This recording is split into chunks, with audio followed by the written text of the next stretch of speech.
hoolimata sellest, et kogu panga miljöö on uus. Ootan paganama numbrit, mis on 36, aga seal neetud tabel nii valelikult ütleb mulle, et 000 sellist ei tööta. Otsin uut. Jaa, minu number. Aga nool näitab sinna.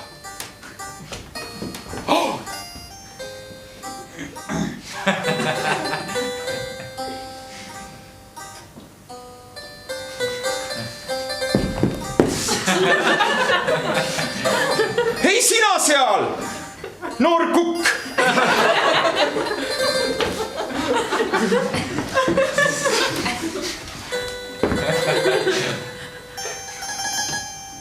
Kas on see mees ehk puusse pand?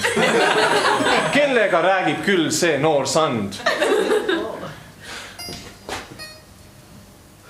Jah, võib-olla leidub mul liigseid tukke, aga kas tõesti meenutan ma talle noort kukke? Hei! Ma pole siin, et tutvustada sulle žilette. Tulin siia selle pärast, et avada üks arv ette. Sa hea kaava perse koolilt minema roogi. Ei ole mina lõpetanud veel monoloogi. Nüüd on kõik. Ei hakka mina siin pangas maa tõmbama jooni, aga mina ei talu sellist klienditeeninduslik tooni. Kas tõepoolest pean oma ratsuga siit läbi sutskama? Või teed lihtsalt suu lahti ja teenindad mind?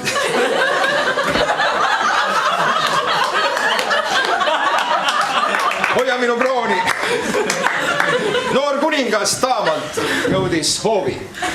Ei tea, millest see kroon küll tehti, kuid tea, et Eesti Vabariigis kroon enam ei kehti.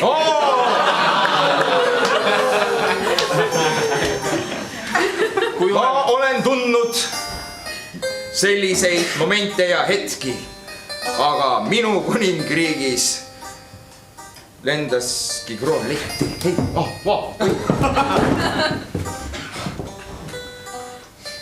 Mis oleks, kui ma tehingu tõesti alla jooniks ja iseennast Eesti kuningaks ma teeksin? Oi!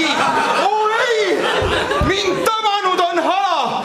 Tundub, et ma olen oma enda kuningriigis nüüd alam. Suur kuningas, kuidas saan teid teie enda pangast teenindada? Uskuge mind, ma ükski päev ei maga, tassin tühjaks kas või terve panga selle pagana koha, kus kulda hoitakse. See, koobas või asi. Mind kuula, Alam. Mis? Ütle mulle söör. Söör! Nüüd toimunud siin pangas riigipöör. Ja mina olen uus riigipea. Ja intressimäär sulle seetõttu ei tule hea. Teadsin, et olen astunud lõksu. Nüüd lähen haaran hargi. Talupojalt. Lihtsalt lähen. Ei kuula mind, sul tegemata jääb see tehe. Nuppu vajutan ning kutsun turvamehe. Mis? Kas see oli käsk? Usu mind, sellel riigil tuleb veel suur mäss. Riigipööre tabab sind. Oi, näe, unustasidki krooni.